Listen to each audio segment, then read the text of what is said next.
ପଶ୍ଚିମବଙ୍ଗର ଦୀଘା ବେଳାଭୂମିରେ ନିର୍ମିତ ଜଗନ୍ନାଥ ମନ୍ଦିରକୁ ନେଇ ବିବାଦ ଘେରରେ ମମତା ସରକାର। ତେବେ କଣ ପାଇଁ ଆଜି ମମତା ସରକାର ସାରା ଦେଶରେ ନିନ୍ଦିତ? ଜଗନ୍ନାଥ ମନ୍ଦିର ଯାହା ଆମର ପୁରୀରେ ଅଛି, ପୁରୀର ଶ୍ରୀମନ୍ଦିର, ତେବେ ତାର ଦ୍ୱିତୀୟ କେବେ କୋଉଠି ହେଇପାରିବ ନାହିଁ। ବା ଯେଉଁ ପୁରୁଷୋତ୍ତମ କ୍ଷେତ୍ର ରହିଛି, ଅନ୍ୟ କୌଣସି ଜାଗାକୁ ପୁରୁଷୋତ୍ତମ କ୍ଷେତ୍ର ବା ଶ୍ରୀକ୍ଷେତ୍ର କୁହାଯାଇ ପାରିବ ନାହିଁ। ବା ଶରଧା ବାଲି ଯୋଉ ରହିଛି, ଆର ଆଉ କୌଣସି ଜାଗାରେ ଦ୍ୱିତୀୟ ନାହିଁ। ଶରଧା ବାଲି ସେଇ ପୁରୀର ସେଇ ଶରଧା ବାଲି, ବଡ ଦାଣ୍ଡ ସେଇ ପୁରୀର ବଡ ଦାଣ୍ଡ, ବା ଯେଉଁ ଜଗନ୍ନାଥ ଧାମ ସିଏ ହଉଛି ସେଇ ପୁରୀର ଜଗନ୍ନାଥ ଧାମ।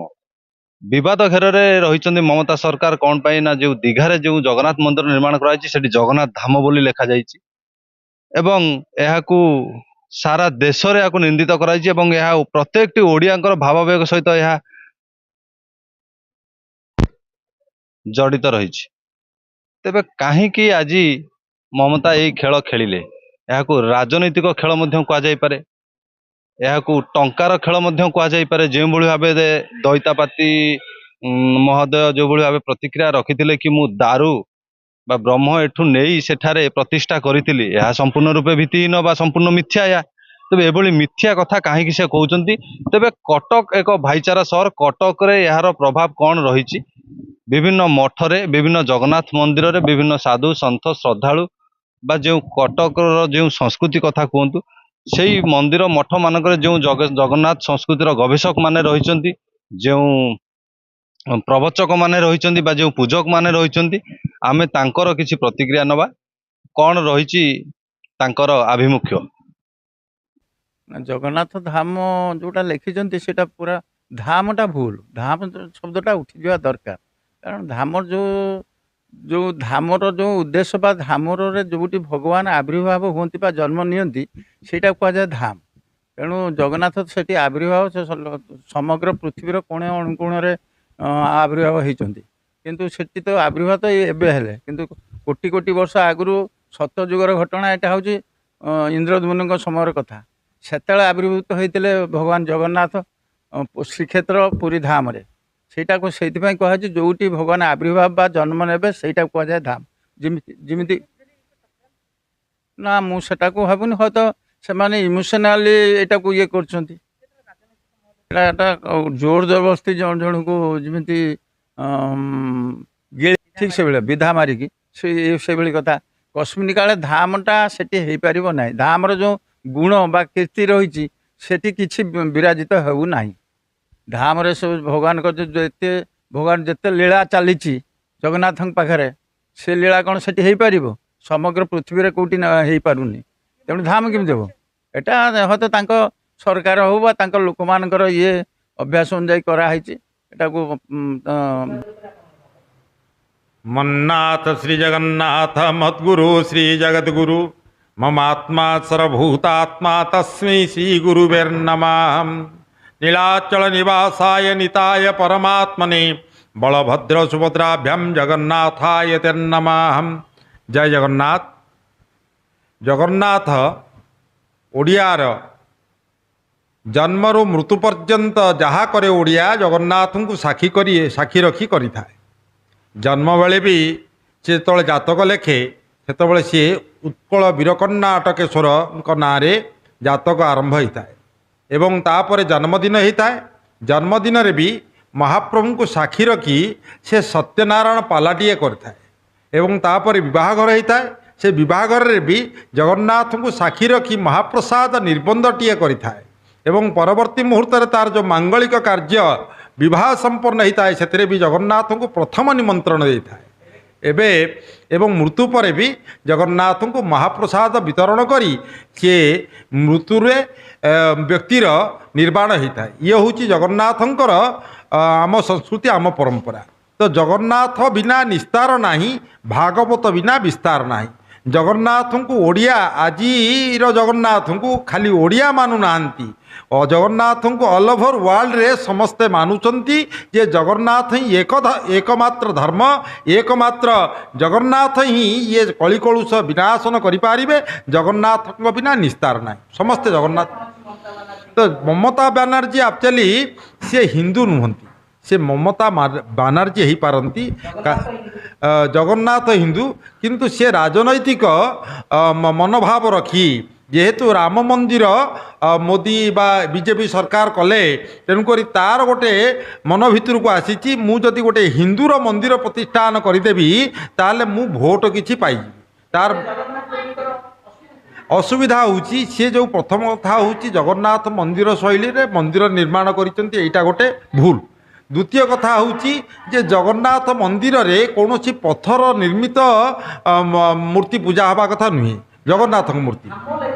ତାପରେ ସେ ଯେଉଁ ଧାମ ଲେଖିଛନ୍ତି, ତ ଧାମ ଗୋଟିଏ ମାତ୍ର ଏକମାତ୍ର ଶ୍ରୀକ୍ଷେତ୍ର ପୁରୀ ଧାମ, ଚାରୋଟି ଧାମ ଆଜ୍ଞା, ଚାରୋଟି ଧାମ ବଦ୍ରୀନାଥ ଧାମ, କେଦାରନାଥ ଧାମ, ଏଇ ଯେଉଁ ଚାରୋଟି ଧାମ ଅଛନ୍ତି ଏ ଧାମ ଭିତରେ ଗୋଟିଏ ହେଉଛନ୍ତି ଆମ ପୁରୀ ଧାମ। ପୁରୀକୁ ଜଗନ୍ନାଥ ଧାମ ବୋଲି କୁହାଯାଏ। ଇଏ ଜଗନ୍ନାଥ ଧାମ ଦ୍ୱିତୀୟ କେମିତି ହେଇପାରିବ? ସେମିତି ହେଇପାରିବନି। ଆପଣ ଦେଖନ୍ତୁ, ଜୟ ଜଗନ୍ନାଥ। ବଡ଼ ବିନମ୍ରତାର ସହିତ ଆପଣ ଟିଭି ମାଧ୍ୟମରେ ଆମେ ଅବଗତ ଦର୍ଶକଙ୍କୁ ଜଣାଇବାକୁ ଚାହୁଁଛୁ, ଆଜି ସିଂହଦ୍ୱାର ଥାନାରେ ଏତଲା ଦେଲା, ଏକ ଭିନ୍ନ ମୋଡ଼ରେ ଏତଲା ଦିଆଗଲା ଯେ ଯେତେବେଳେ ରାମକୃଷ୍ଣ ଦାସ ମହାପାତ୍ର ଦୀଘାରେ ମାନୁଛନ୍ତି ମୁଁ ଏଠୁ ଦାରୁ କାଠ ନେଇକରି ମୂର୍ତ୍ତି ତିଆରି କରି ସେଠି ସ୍ଥାପନା କରିଲି, ବ୍ରହ୍ମ ସ୍ଥାପନା କରାଇଲି, ଦାରୁ କାଠରେ ମୂର୍ତ୍ତି ନେଇକି ସେଠି କଲି, ସେ ନିଜେ କହିବା ସତ୍ତ୍ୱେ ଶ୍ରୀମନ୍ଦିର ପ୍ରଶାସନ ତାଙ୍କ ବିରୁଦ୍ଧରେ ଆକ୍ସନ୍ ନ ନେଇକି ଚିଠି କରୁଛନ୍ତି, ମହାରଣାମାନଙ୍କୁ ଲଗେଇକି କହୁଛନ୍ତି ଦାରୁ କାଠ ଆଉ ବଳି ନଥିଲା। ତ ଏଥିରେ ମୁଖ୍ୟ ପ୍ରଶାସକଙ୍କର ଜଡ଼ିତ ରହୁଛି, କାରଣ ଯଦି ପୋଲିସ ଭୁଲ କଲେ ଏସ୍ପି ଦାୟୀ ହେଉଛନ୍ତି, ଜିଲ୍ଲାରେ ଅଧିକାରୀ ଭୁଲ କଲେ ଜିଲ୍ଲାପାଳ ଦାୟୀ ହେଉଛନ୍ତି, ସରକାରରେ ଏମ୍ଏଲ୍ଏ ମନ୍ତ୍ରୀ ଭୁଲ କଲେ ମୁଖ୍ୟମନ୍ତ୍ରୀ ଦାୟୀ ହେଉଛନ୍ତି। ସେମିତି ଶ୍ରୀମନ୍ଦିର ମେଘନାଦ ପାଚେରୀ ଭିତରେ ଥିବା ସମସ୍ତ ଜିନିଷର ତତ୍ତ୍ୱାବଧାରକ ବା କଷ୍ଟୋଡ଼ିଆନ୍ ହେଲେ ଶ୍ରୀମନ୍ଦିର ମୁଖ୍ୟ ପ୍ରଶାସକ। ଆପଣ ଏପର୍ଯ୍ୟନ୍ତ ଦାରୁ ଘର ଦେଖିଲେଣି? ଯାଇ ଦେଖିଲେଣି କ'ଣ ଚୋରି ହେଇଛି କ'ଣ ନାହିଁ? ନା ଆପଣ ଭୁବନେଶ୍ୱରରେ ବସିକିରି 5ଟା ବିଭାଗ ଥାଇକିରି ସରକାରଙ୍କର ରସଗୋଲା ବିଭାଗରେ ଖାଲି ମନ୍ଦିର ପାଇଁ ଗୋଟେ ପ୍ରଶାସକ ହେଇକି 2 ମାସ 3 ମାସ ଥରେ ଆସୁଛନ୍ତି, ଘରର ମୁରବୀ ନଥିଲେ, ବାଘ ନଥିଲେ, ମିରିଗ ନାଟ, ତେଣୁକରି ଆପଣଙ୍କୁ କେହି ଖାତିର କରୁନାହାନ୍ତି। ପ୍ରଥମ କଥାଟି ହେଲା ଆପଣ ଯେତେବେଳେ ଦୀଘା ଜଗନ୍ନାଥ ଧାମ ହେଲା ଆପଣ କାହିଁକି ମମତା ବାନାର୍ଜୀଙ୍କୁ ଚିଠି ଲେଖିଲେନି? ଧାମ କେମିତି ହେଇପାରିବ? ଏଇଟା ଆପଣଙ୍କର ଭୁଲ, ସେଥିପାଇଁ ଏତଲା ଦିଆହେଲା। ଏଇଟା ଆମ ଧାର୍ମିକ ଭାବନାକୁ ଆଘାତ ଦେଇଛି। ଏବଂ ଦାରୁ କାଠ ଚୋରି ହେଲା ବୋଲି ସିଏ ନିଜେ କହୁଛନ୍ତି ମୁଁ ଦାରୁ କାଠରେ ନେଇଛି, ଆପଣ କାହିଁ ପୁଣି ପଚାରୁଛନ୍ତି? ମୁଁ ଯେତେବେଳେ ମାନୁଛି ମୁଁ ମଣିଷ ମାରିଛି, ପୁଣି ମୋତେ ଦରକାର ସାକ୍ଷୀ ପ୍ରମାଣ? ତ ୟାର ଅର୍ଥ ଆପଣ ଘଣ୍ଟ ଘୋଡ଼ିବାକୁ ଚାହୁଁଛନ୍ତି। ତେଣୁ ଆପଣଙ୍କ ନାଁରେ ଆଗ ବିରୁଦ୍ଧରେ ଆଗ ଆକ୍ସନ୍ ହେବ, ଆପଣଙ୍କ ନାଁରେ ଇନକ୍ୱାରି ହେବା ଦରକାର। ଲୋକ ଜାଣନ୍ତୁ ଏ ଭଦ୍ରମୁଖ ଆଇଏଏସ୍ ଅଫିସର ମାନେ ଆହୁରି ବଡ଼ ଡକାୟତ, ଏମାନେ କ'ଣ ବୋଲି କ'ଣ କରିଦେବେ ଆପଣ ବୁଝିପାରିବେନି। କ'ଣ ଆମେ ତଦନ୍ତ କରୁଛୁ, ବ୍ରହ୍ମ ବିଭ୍ରାଟ ତଦନ୍ତ ଚାଲିଛି ଆଜି ପର୍ଯ୍ୟନ୍ତ 15 ମସିହାରୁ। ବଳଭଦ୍ର ପଡ଼ିଗଲେ ତଦନ୍ତ ଚାଲିଛି। ଗଭର୍ଣ୍ଣର ପୁଅ ମାରିଲା ମାଡ଼ ସର୍କିଟ୍ ହାଉସ୍ରେ ପୁରୀରେ ରାଜଭବନରେ, ସେ ତଦନ୍ତ ଚାଲିଛି। କିଟ୍ ମାମଲା ତଦନ୍ତ ଚାଲିଛି।